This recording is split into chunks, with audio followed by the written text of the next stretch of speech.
Next, we are going to focus on converting between English units and metric units, or vice versa. This table represents some common time, length, mass, and volume measurements between the metric system and the English system. You do not need to memorize any of these unit conversions. You will be given a table like this on a quiz or exam. I suggest keeping the handout of the common English and metric unit conversions out by your side while we work on these practice problems. How many centimeters are in 72 inches? So looking at your chart under length, we can see that there is a unit conversion between inches and centimeters, and every 1 inch is equal to 2.54 centimeters exactly. We can use this in a dimensional analysis setup in order to convert from inches to centimeters. So we're going to start with what we're given, 72.0 inches, and we want to use our conversion as a fraction. Inches are going to go in the denominator, centimeters are just going to go in the numerator, and we know that 1 inch is 2.54 centimeters. We can see that our units of inches is going to cancel. We'll be left in units of centimeters. When we multiply, we get 182.8 centimeters. And if we were looking at significant figures, the only thing we would look at to figure out how many sig figs there are in this problem is how many are in the original measurement, which 72.0 has 3 sig figs. So that means we can actually only keep 3 sig figs in our final answer. So we would have 183 centimeters as our final answer. We don't look at the 1 inch equals 2.54 centimeters as terms of sig figs because this is an exact definition. Therefore, it's assumed to have an infinite number of significant figures. Let's try the second one. How many pounds is 653 grams? So we want to go from grams into pounds.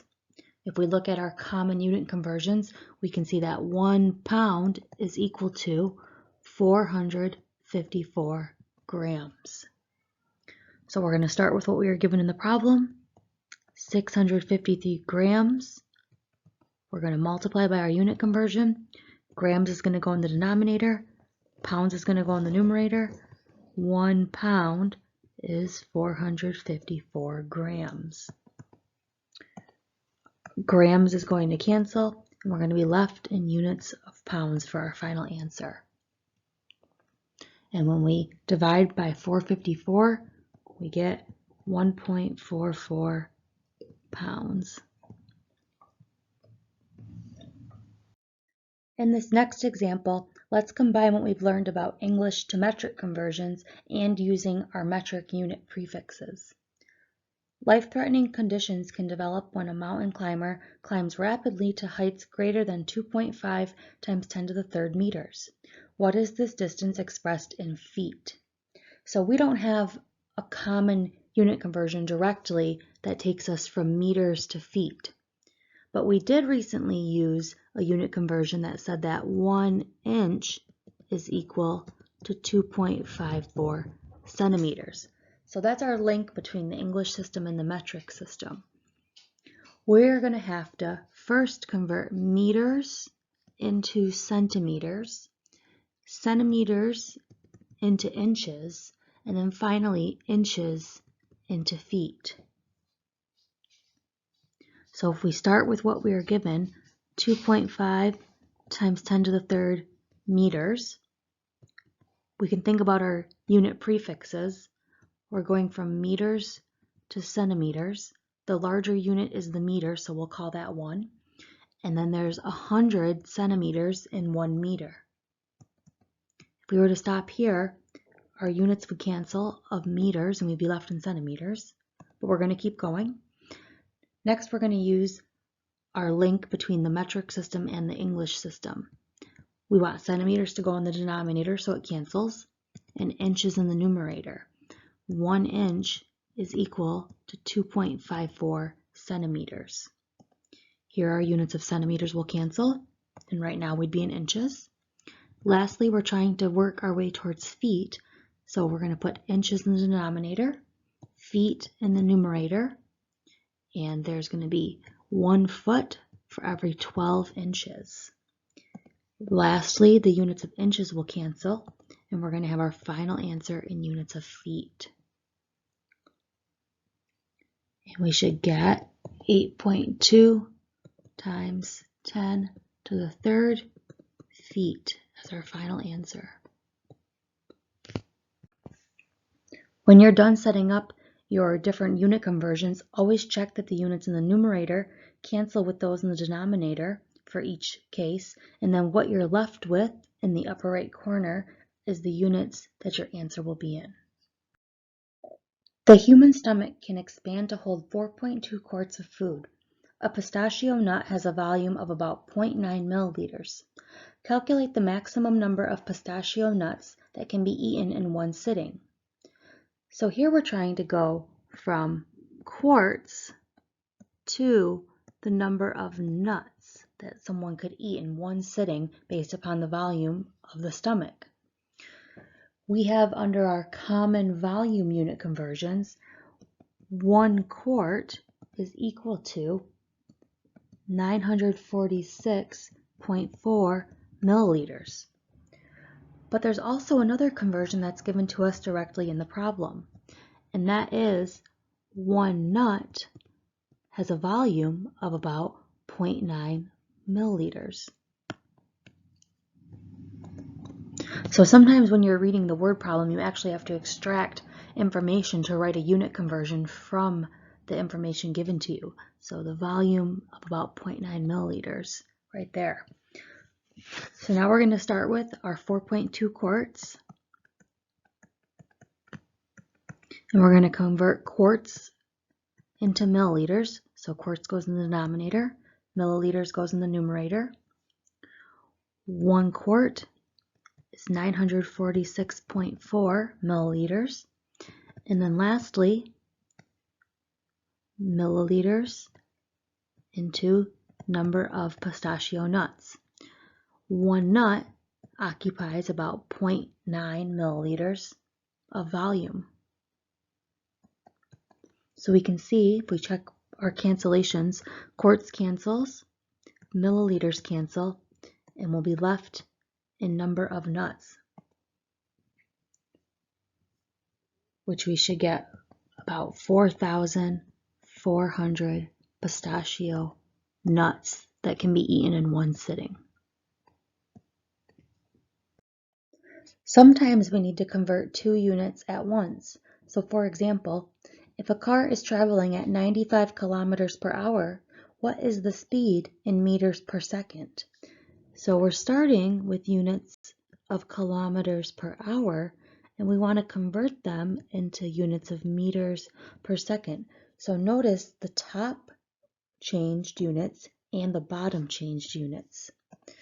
So we're going to start with what we're given, which is 95 kilometers per hour. And always write the number with the top unit. So 95 goes with the units of kilometers, not with the hours. And then we can choose, do we want to convert the numerator first or the denominator first? So if we start with the numerator and we want to convert kilometers into meters, we can do that directly. Kilometers, the larger unit, so 1 kilometer will be 1,000 meters. Our units of kilometers will cancel. If we were to stop now, our units would be in meters per hour. But we also want to convert the denominator. Our hours we're going to convert into seconds. So if we put hours in the numerator, so it cancels, and seconds in the denominator, we can say that 1 hour is 3,600 seconds. Now our units of hours will cancel on the top and the bottom, and we'll be left with meters over seconds, which is what we were trying to work towards. And our final answer should be 26.4 meters per second. And if we were looking at significant figures, we could only keep 2, so it would be 26 meters per second. Let's try another one. If a space shuttle can travel at 1,700 miles per hour, how many meters per second does it travel? So we're starting with miles over hours, and we're converting to meters over seconds. If we look at our common English and metric unit conversions, there's going to be a conversion that links us between the English system and the metric system for length. 1 mile is equal to 1.609 kilometers. So we're going to start with our units and number from the problem, 1,700 miles per hour. And we can choose to work on the top or the bottom first. Let's try working with the bottom first this time. If we want to convert hours into seconds, we're going to put hours in the numerator and seconds in the denominator. 1 hour is 3,600 seconds. So here, our units of hours will cancel and we'll be left in units of seconds. Now let's work with our numerator, our miles. Miles is going to have to go on the bottom. Kilometers is going to go on the top. 1 mile is 1.609 kilometers. Our units of miles will cancel, and right now if we were to calculate, we would be in units of kilometers per second. But we want to go to meters, so we have one more conversion we're going to have to use. Kilometers in the denominator, meters in the numerator, and 1 kilometer is 1,000 meters. So finally, units of kilometers will cancel, and we'll be left in meters over seconds, which is what we were working towards.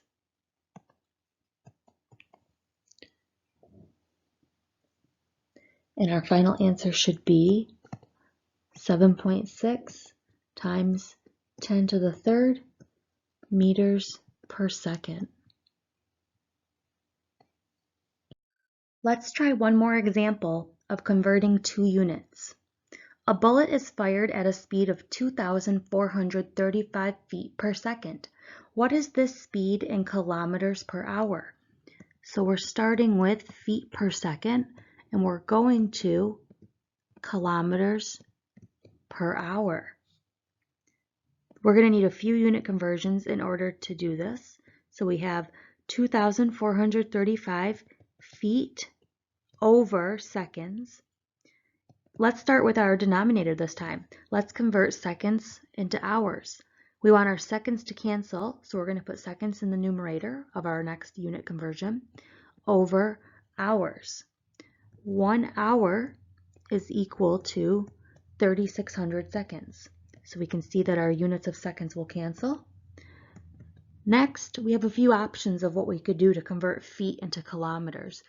We don't have a direct unit conversion between feet and kilometers on our common English and metric unit chart, but we could take our feet and convert them into miles, and then we could convert our miles into kilometers because we do have a link between those two things.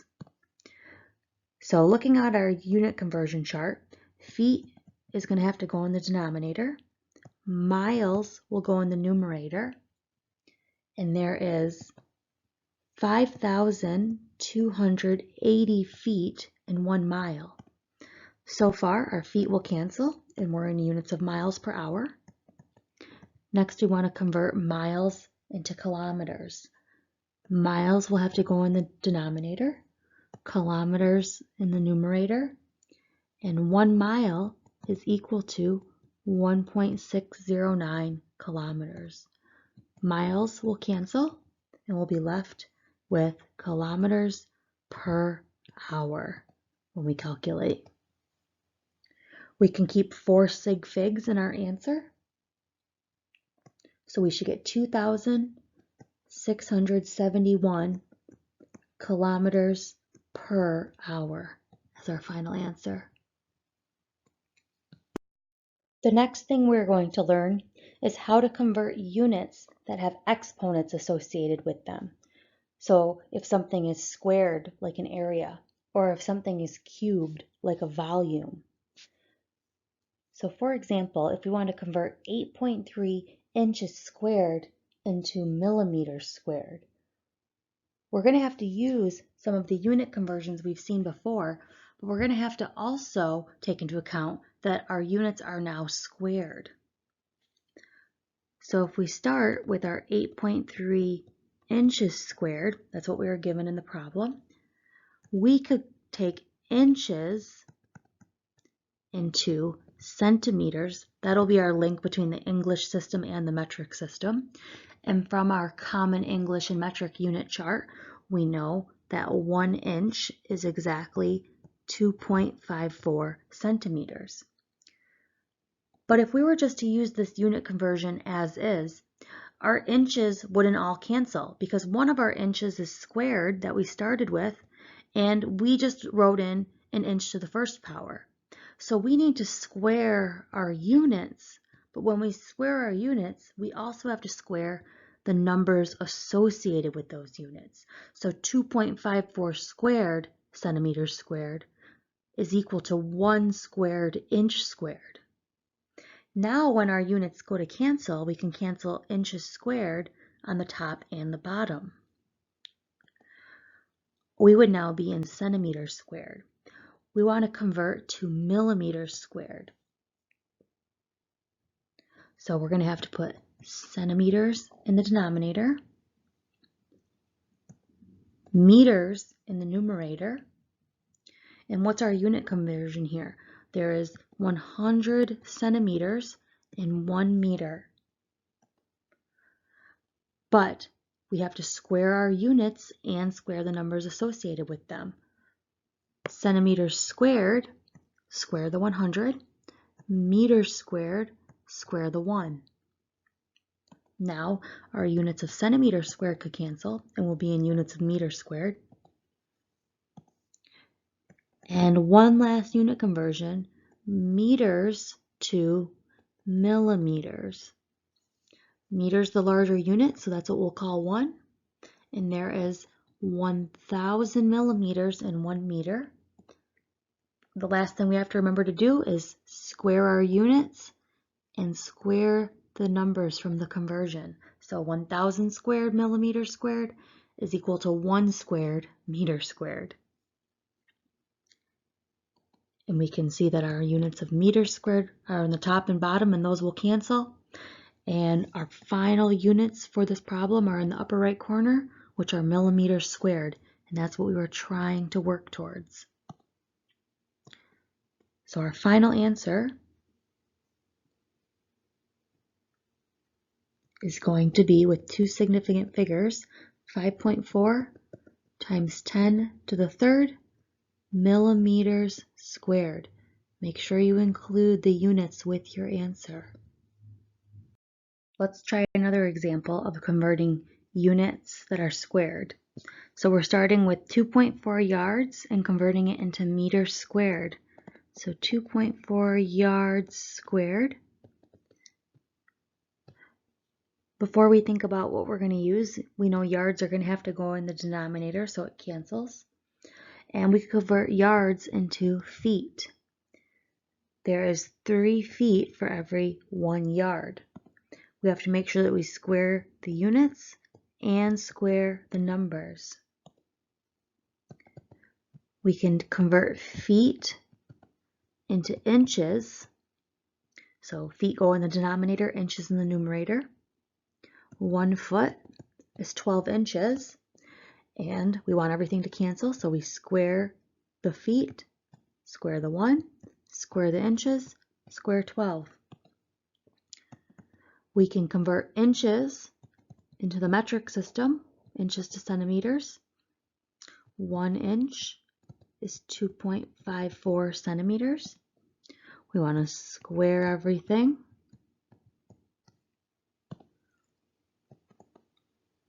We can convert centimeters into meters. There's going to be centimeters on the bottom meters on the top. 100 centimeters is 1 meter. And we have to square everything. So if we go back and check, yard squares cancel, feet squared cancel, inches squared cancel, centimeters squared cancel, and meters squared is what we're left with. And when we plug this in to the calculator, we don't have to square the 2.4 that we're starting with. That number is already an area. It's already squared. So we only have to square those unit conversions that we changed. Our final answer here should be 2.0 meters squared with two significant figures. Next, we're going to convert 9.1 cubic feet into units of liters. So both of those represent units of volume. Whenever you see something cubed, you want to think of a volume. And a unit conversion that's going to be used a lot in this class is 1 milliliter is equal to 1 cubic centimeter. So usually when we're expressing the volume of solids, cubic centimeters is used, and when we're expressing the volume of liquids, milliliters is used. So we're going to start with 9.1 feet cubed this time, and we can convert feet into inches. 1 foot is 12 inches, but we have to remember, now we're not squaring, we're cubing. So we have to cube the units and cube the numbers. Next, we could convert inches into centimeters. So inches will go in the denominator, centimeters in the numerator. 1 inch is 2.54 centimeters. We want to cube everything.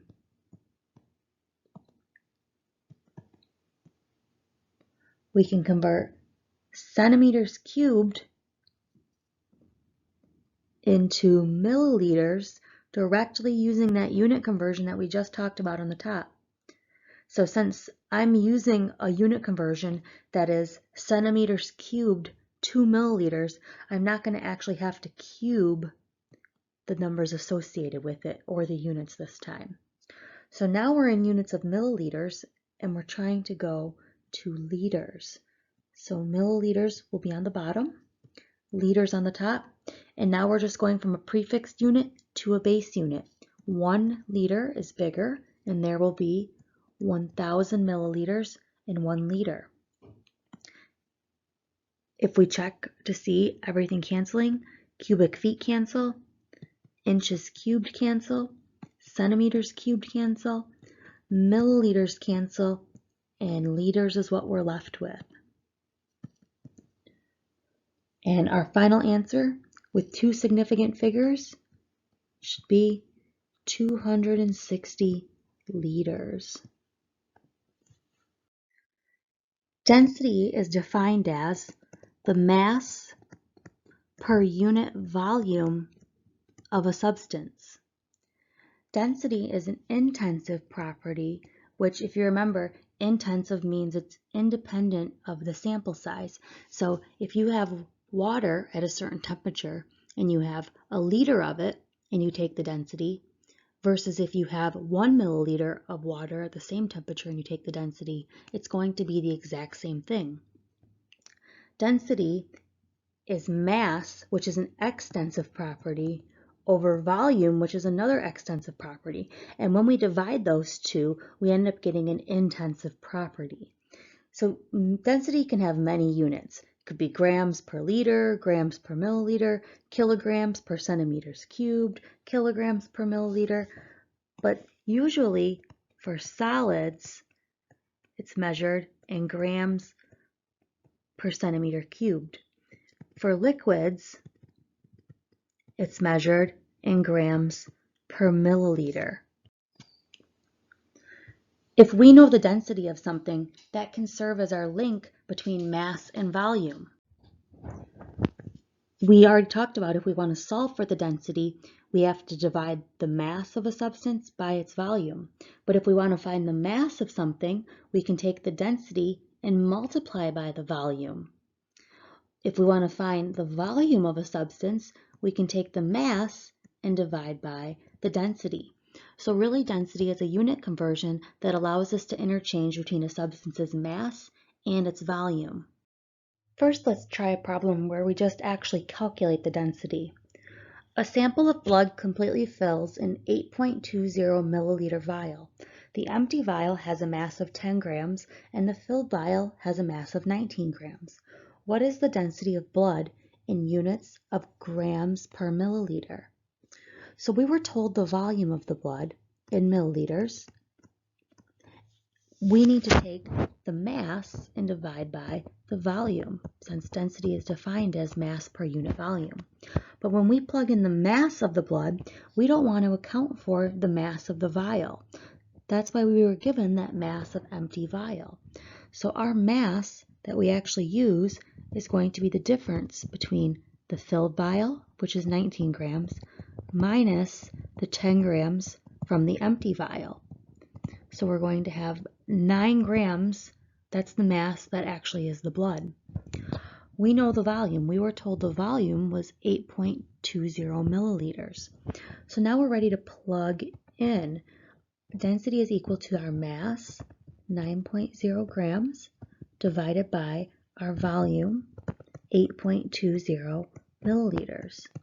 So when we calculate, we're going to get 1.09 grams per milliliter. And if we were taking significant figures into account, 9 has 2 sig figs, 8.20 has 3 sig figs, so our final answer should only keep 2 significant figures. So we would round that up to 1.1 grams per milliliter. Sometimes we don't want to just calculate the density. We often want to use the density of a substance to convert between mass and volume. So we can use density as a conversion factor. For example, gold has a density of 19.3 grams per centimeters cubed. We can write two different conversion factors. We could say 19.3 grams per cubic centimeter, or we could flip that upside down and say 1 cubic centimeter is 19.3 grams. So this allows us to actually use the density in order to convert between mass and volume. Let's try an example. What mass of seawater would fill a sampling vessel to a volume of 225 milliliters? Seawater has a density of 1.03 grams per milliliter. So just like any other unit conversion problem, we want to start with what we are given in the problem. So 225 milliliters is what we're trying to figure out the mass that that volume would occupy. We know our conversion factor, which is our density, 1.03 grams per milliliter. So 225 milliliters is our known volume. And think about this just like any other unit conversion. We have milliliters, so it's going to have to go in the denominator. We're trying to find mass in units of grams. That's going to have to go in the numerator. And we were told that the density is 1.03 grams per milliliter. We can see that our milliliters will cancel, and we'll be left in units of grams. So when we multiply, we get, with 3 sig figs, 232 grams would be the mass. Next, we can also use the density of seawater to calculate the volume of a specific mass. What is the volume in milliliters of 45 grams of seawater? Seawater has a density of 1.03 grams per milliliter. This time, we're going to start with our mass of 45 grams. And we still want to use density as a conversion factor, but we're actually going to use it upside down this time. We want our mass in grams to be in the denominator, our milliliter or volume to be in the numerator. 1.03 grams per 1 milliliter is how we're going to use the density. The grams will cancel and we'll be left in units of volume. So if we divide, we should end up with 43.7 milliliters. If we had an object that was a square or a rectangle, we could measure the volume by multiplying the length times the width times the depth. But for many objects, the volume is irregular, and we cannot easily use that formula. Volume by displacement is a way to calculate the volume of an object by sinking it in water and measuring the initial volume of the water, or V sub I, and the final volume of the water. The difference between those two values gives you the volume of that object. So our volume would be equal to V final minus V initial. This is often used in density calculations to calculate the volume. Then we could measure the mass on a balance. So let's look at an example of volume by displacement. A graduated cylinder was filled with water to the 15 milliliter mark. An object made of silver was placed into the cylinder and the water level rose to 18.3 milliliters. The mass of the object was 34.65 grams. Calculate the density of silver in grams per cubic centimeters. So since the silver object is irregularly shaped, we're using volume by displacement to get at the volume of the object. We know that initially the volume was 15 milliliters of the water, and the water level rose to 18.3 milliliters after the object was placed into it. So that's going to be our final volume, or V sub F. Density is still going to be calculated as mass over volume, but we have to use our difference in our volume to calculate it. So the mass, we were told, was 34.65 grams divided by V final minus V initial, 18.3 milliliters minus 15.0 milliliters. That difference will give us our volume of our object. So we're going to end up with 34.65 grams divided by 3.3 milliliters, which equals 10.5 grams per milliliter. And if we're looking at sig figs, we have 2 sig figs for the volume, and we have 4 sig figs for the mass. Since our last step is division, we only get to keep 2 sig figs in our final answer.